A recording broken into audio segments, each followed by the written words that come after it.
வணக்கம். கரூரில் 40 பேர் இறந்த பேரதிர்ச்சி காணொளியில் கண்டோம். சோசியல் மீடியா எல்லாத்தையும் பார்த்தேன். அது மட்டும் இல்லாமல் என் அன்பு சொந்தங்கள் டிவிகே தலைவர் வீட்டு வாசலில் அந்த சாவுக்கு கோஷம் எழுப்பி நேயங்கிப்பது போல் 46 பேர் கள்ளச்சாராயம் குடித்து இறந்தார்கள். அப்போ எங்கே போயிருந்தீங்க? மதுவினால் ஒவ்வொரு வீட்டிலும் ஒவ்வொரு சாவு டெய்லி விழுந்துட்டு தான் இருக்குது.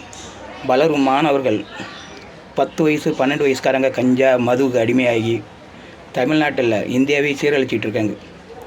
உங்கள் நியாயமான குரல் மதுக்கடை பக்கம் திரும்பினா நல்லா தான் இருக்கும். கட்சிக்கு யாரோ காசு கொடுக்காங்க, யாரோ போய் நம்ம போராட்டம் பண்ணுறோங்கிறத விட்டுட்டு நியாயமான கோரிக்கை. இந்த 46 பேர் இறந்தாங்க. இன்ன வரையும் அதை பற்றி எதுவுமே ரிசல்ட் சொல்ல. கள்ளச்சாராயம் குடிச்சு இறந்தாங்க. கள்ளச்சாராயம் எப்படி வந்தது? இதை யார் அங்கீகரித்தா? டாஸ்மார்க் வழங்கி தானே குடித்தாங்க.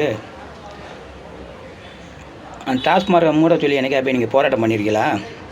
கூட்ட நெருக்கடியில் இதுவும் திட்டமிட்டு யாரோ செய்த சதி. இது கூடிய சீக்கிரத்தில் விரைவில்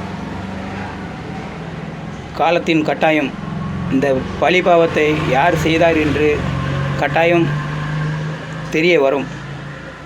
அப்பவும் இதோட தண்டனை அது யாராக இருந்தாலும், எந்த கட்சிக்காரங்களாக இருந்தாலும், சமூக விரோதி யாராக இருந்தாலும் இதோட பாவத்தை அளவுக்கு மீறி சந்திக்க வேண்டிய சூழ்நிலை உருவாகும். அதனால் நீங்கள் ஆர்ப்பாட்டம் பண்ணுறது தப்பு கிடையாது. நியாயமான கோரிக்கை தான். உங்களை நீங்கள் மக்கள் 40 பேர் இறந்துட்டாங்க, போராட்டம் உங்களுக்கு ஆதங்கம் இருக்குது, நான் ஏற்றுக்கிறேன்.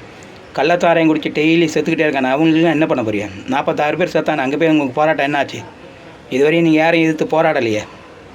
கூட்ட நெருக்கடியில் 40 பேர் இறந்துட்டான்னு சொல்லி விஜய் வீட்டு வாசலில் போய் நின்று போராட்டம் பண்ணுற நீங்கள் 46 சாகும்போது ஏன் கள்ளச்சாராயத்தை ஒழிக்கிறதுக்கு நீங்கள் போராடலை?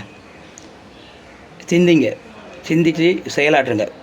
இந்த 40 பேர் சாவுக்கு யார் காரணமாக இருந்தாலும் விரைவில் காலச்சக்கரம் வேகமாக சுழல்கிறது. கட்டாயம் இந்த பழிபாவத்தை செய்தவர்கள் நிச்சயமாக தண்டனைக்கு கட்டுப்படுவார்கள். கட்டுப்பாடை மீறினாலும் கடவுள்கிட்டருந்து மீற முடியாது. நன்றி, வணக்கம்.